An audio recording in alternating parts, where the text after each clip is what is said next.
بسم اللہ الرحمن الرحیم۔ دیکھو، اللہ تبارک و تعالیٰ کا بہت بڑا احسان ہوا، کرم ہوا، فضل ہوا۔ اللہ تعالیٰ نے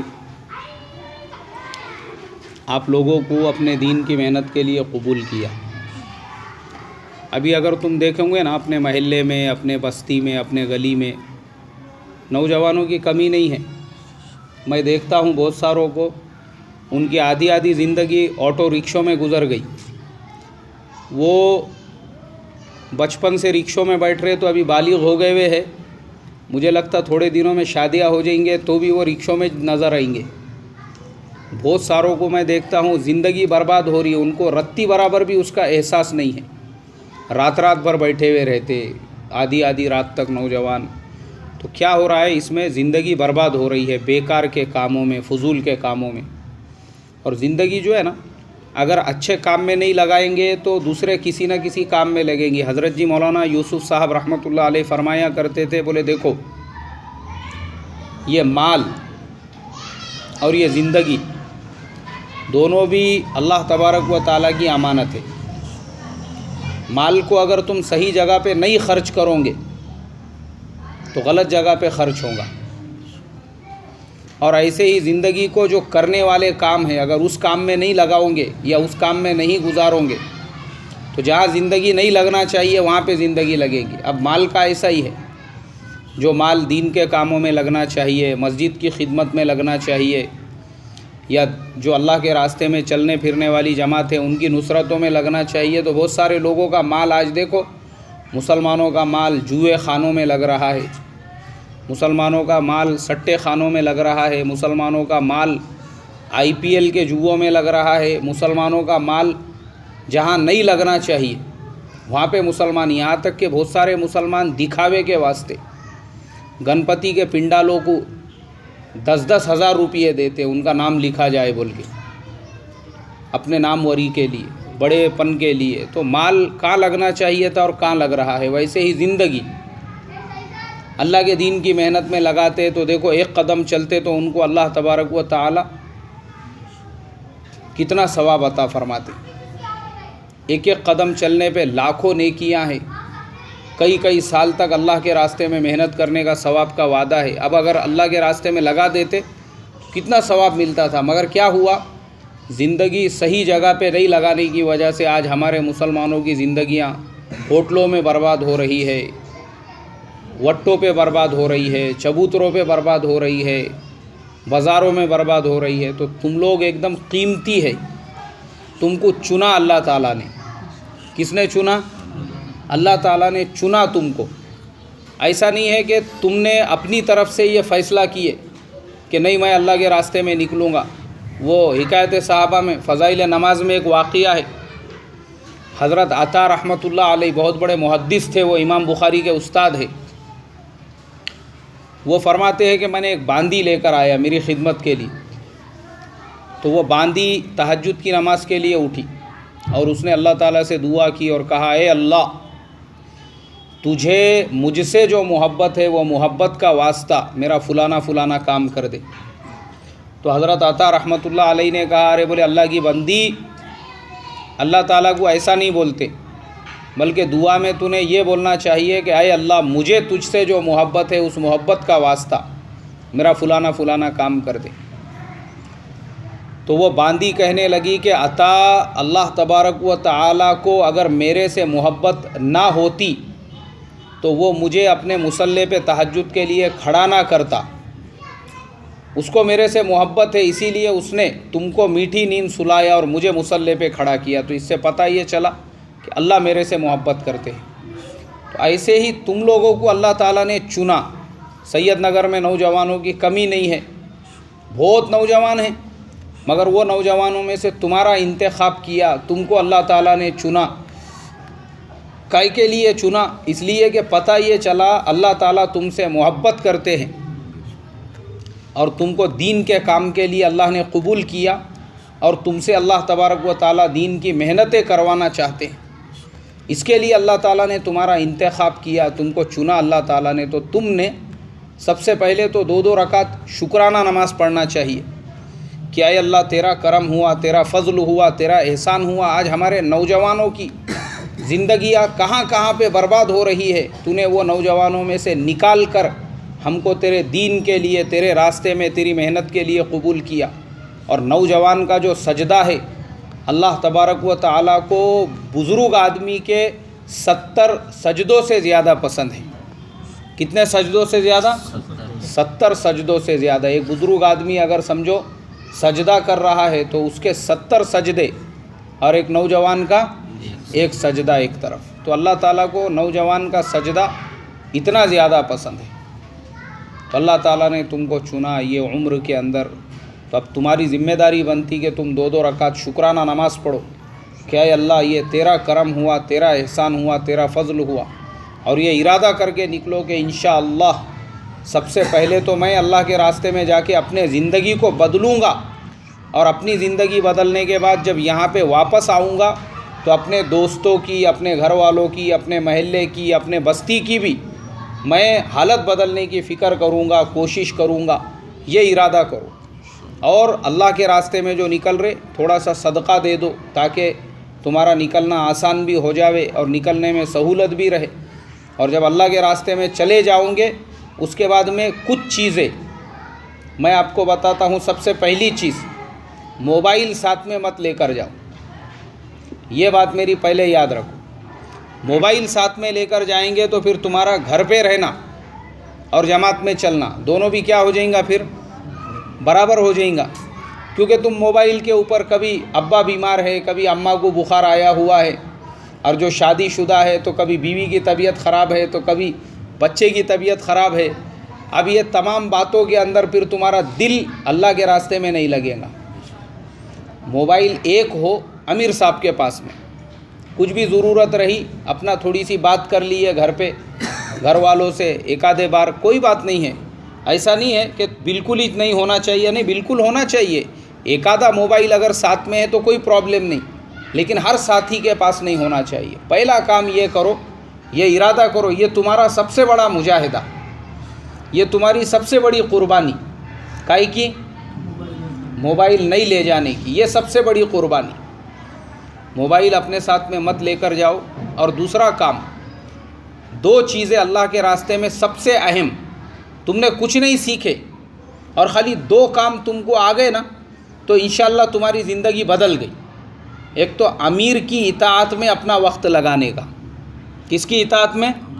امیر کی اطاعت میں۔ اور دوسرے مسجد کی 4 دیواری میں، کس کی 4 دیواری میں؟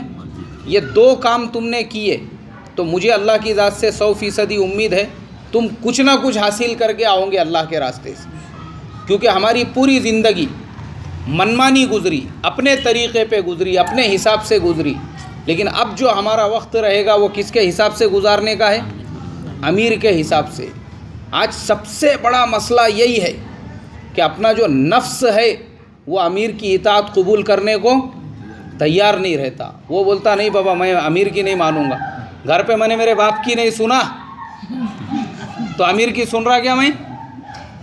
ارے امیر کی سن رہا کیا میں میرے باپ کی نہیں سنتا، میں اپنے دادا کی نہیں سنتا، محلے میں کس کی نہیں سنتا، میں محلے میں بڑے بڑے بھائی لوگ ہیں ان کو تو نہیں گنتا میں، تو امیر صاحب کو گن رہا کیا میں؟ ایسا نہیں۔ یاد رکھو، چاہے تمہارا امیر تمہارے سے علم میں، تمہارے سے مال میں، تمہارے سے ہر چیز میں کم کیوں نہ ہو، لیکن اب وہ تمہارا ذمہ دار ہے، تم کو کس کی اطاعت میں وقت گزارنا ہے۔ دیکھو میں تم کو بتاتا، اللہ کے نبی صلی اللہ علیہ وسلم کے زمانے میں حضور نے اپنے وصال سے پہلے حضرت اسامہ ابن زید رضی اللہ تعالیٰ عنہ کا لشکر روانہ کیا۔ حضرت اسامہ کی عمر کتنی تھی؟ صرف 16 سال۔ کتنے سال تھی؟ 16 سال۔ وہ امیر لشکر کے، اور ان کے جو مامور تھے حضرت ابو بکر صدیق رضی اللہ تعالیٰ عنہ جن کی عمر 62 سال، حضرت عمر فاروق رضی اللہ تعالیٰ عنہ، حضرت عثمان غنی رضی اللہ تعالیٰ عنہ، حضرت علی رضی اللہ تعالیٰ عنہ جیسے شاہ سوار، وہ ان کے تابع داری میں۔ اور لشکر کا امیر کس کو بنائے؟ حضرت زید ابن حارثہ کے جو بیٹے تھے حضرت اسامہ، کیا عمر تھی ان کی؟ 16 سال۔ 16 سال کے نوجوان کو ایسے بڑے بڑے اکابرین، بلکہ وہ اکابرین جو عشرہ مبشرہ میں شمار ہوتے تھے، ان کا امیر بنا کے اللہ کے نبی نے روانہ کیے. کسی نے وہ چرا نہیں کیا. کیوں؟ صحابہ کا مزاج تابع داری کا تھا. کائے کا مزاج تھا صحابہ کا؟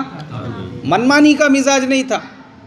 ارے بولے یہ چھوکرا اپنا امیر بنائے، اپنے سامنے کا ہے، اس کا باپ تو غلام تھا. نعوذ باللہ. اگر ہمارے زمانے کا کوئی رہتا تو وہ ایسی سوچتا تھا نا، کیونکہ ان کے والد جو تھے زید بن حارثہ، وہ اللہ کے نبی کے غلام تھے.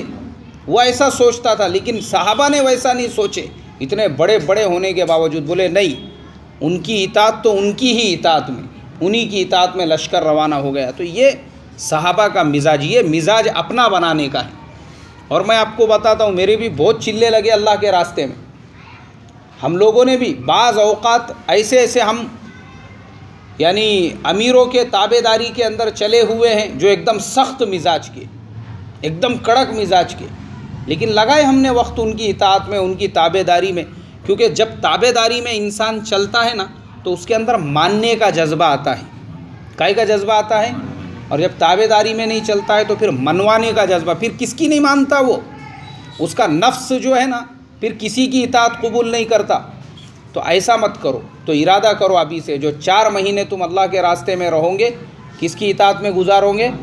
امیر کی اطاعت میں. اور مسجد کی 4 دیواری میں.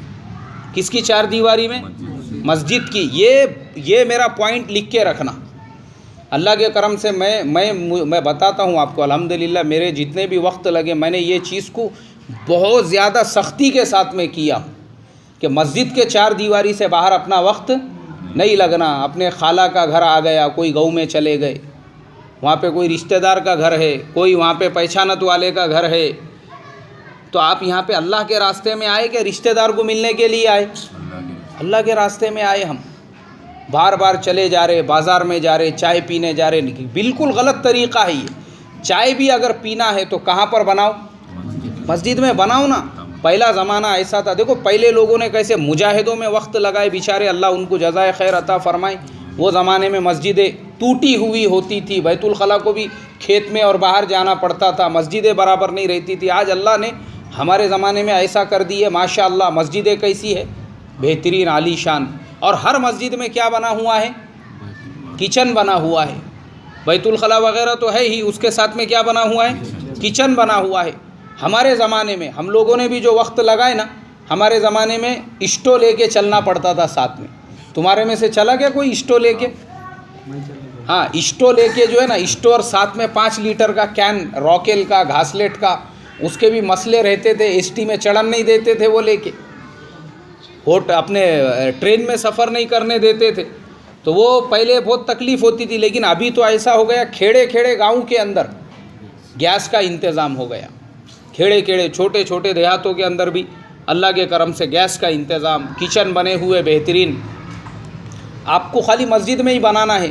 ہوٹل میں جانے سے کیا ہوگا؟ یہ نورانی جو ماحول ہے، جس کے اندر آپ کے دل میں نور پیدا ہو رہا ہے، اب وہ نور والے ماحول سے واپس سے تم، کیونکہ بازار جو ہے وہ کس کا ماحول ہے؟ شیاطین کا ماحول ہے. بازار میں گئے، ہوٹل میں بیٹھے، وہ نحوست انسان کو چٹک جاتی. پھر وہ جو نور پیدا ہو رہا تھا، وہ نور کیا ہو جاتا؟ ختم ہو جاتا. ابھی دیکھو میں تم کو بتاتا ہوں، ہم لوگ دلی مرکز میں میرے 2 مہینے لگے ہوئے. تو جس زمانے میں میں وہاں پہ 2 مہینے کی ترتیب میں تھا، وہاں پہ ایک بزرگ تھے، میاں جی داؤد. اور وہ جو میاں جی داؤد تھے، وہ ہمارے ان بزرگوں میں، ان اکابرین میں، ان بڑوں میں تھے جنہوں نے حضرت جی مولانا الیاس صاحب رحمۃ اللہ علیہ کا زمانہ دیکھا ہوا تھا اور ان کی صحبت میں وقت گزارے ہوئے تھے. یہ بات مشہور تھی ایسی چیز. لیکن مجھے جو ہے نا، باضابطہ ان سے پوچھنے کا موقع ملا. اور وہ کیسا ملا؟ ہم لوگ تشکیلی جماعت میں تھے، وہیں پڑے ہوئے رہتے تھے. ہم مسجد کے دروازے کے بازو میں جو ہے بیگ وغیرہ، اور وہیں سوتے تھے.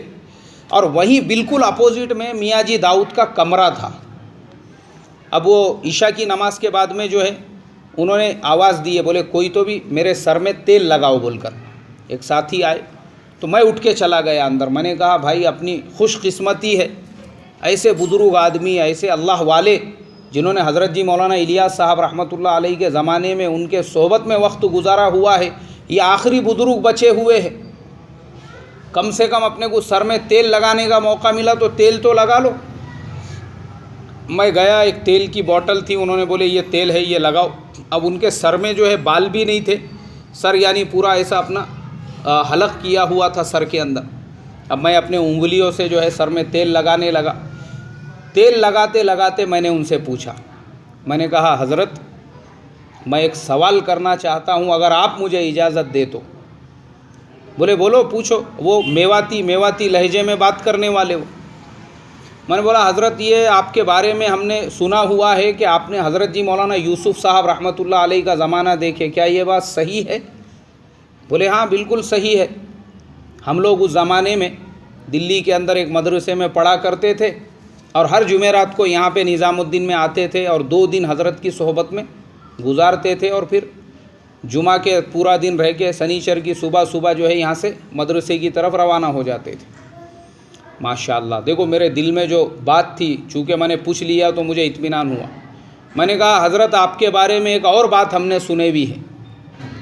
بولے وہ کیا؟ میں بولا یہ میں نے سنا ہوں کہ آپ اس نظام الدین مرکز میں پچھلے 70 سے 80 سال سے ہے، یعنی اتنی لمبا وقت آپ نے یہاں پہ گزارا ہوا ہے، اور آپ نے آج تک کبھی بھی دلی کا لال قلعہ اور جامع مسجد نہیں دیکھے، یہ بات صحیح ہے کیا؟ ابھی تم سوچو، جو لال قلعہ ہے وہ دیکھنے کے لیے لوگ کہاں سے آتے؟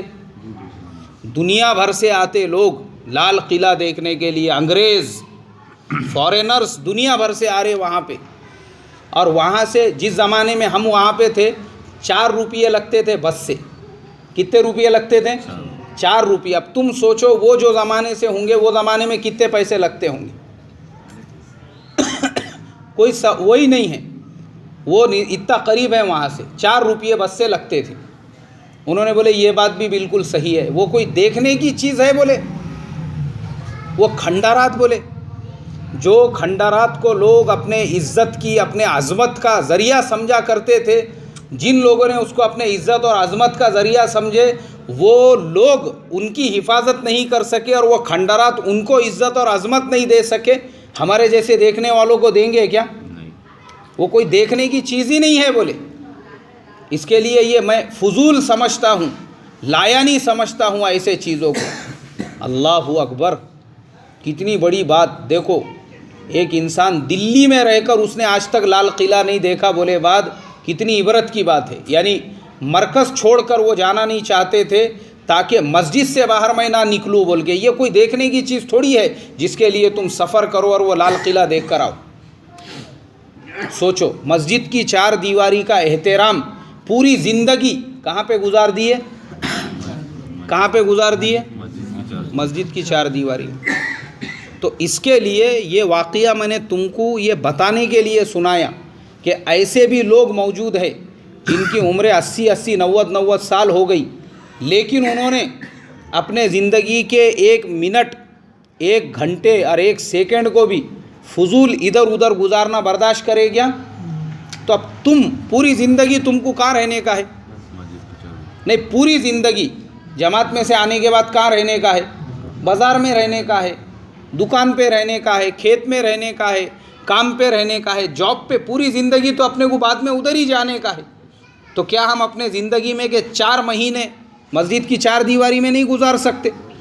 اور کس کی تربیت کے لیے گزارنا ہے؟ اپنی خود کی تربیت کے لیے 4 مہینے اگر ہم مسجد میں رہنے کے عادی بن گئے تو ہمارے نفس کو عادت ہو جائیں گی کہاں پہ رہنے کی؟ مسجد میں رہنے کی۔ پھر اس کا دل نہیں لگیں گا بازاروں میں، دکانوں میں، چوراہوں پر، ادھر ادھر۔ تو اس کے لیے یہ 2 چیزیں میں نے تم کو بتایا ہوں۔ انشاءاللہ باتیں تو بہت لمبی چوڑی ہے، بہت تفصیلی ہے، وہ سب انشاءاللہ روانگی سے پہلے تم کو وہاں پہ اجتماع گاہ کے اندر سب تفصیل کے ساتھ میں انشاءاللہ وہاں بتا دی جائے گی۔ لیکن میں اپنی طرف سے تم کو یہ 2-3 چیزیں میں نے بتانا ضروری سمجھا۔ اس میں سے ایک یہ کس کی اطاعت میں وقت لگانا ہے اور کس کی 4 دیواری میں وقت گزارنا ہے۔ بس یہ 2 چیزوں پہ عمل کرو۔ اللہ کی ذات سے امید ہے تم ہیرے کے جیسا نکھر کے آئیں گے۔ اللہ تعالیٰ تمہارے ان جوانیوں کو اور ان قربانیوں کو بے انتہا قبول فرمائے۔ سبحان اللہ و بحمدہ، سبحانک اللہم و بحمدک، نشہد ان لا الہ الا انت۔ نستغفرک و نتوب الیک سبحان ربک رب العزت عما یصفون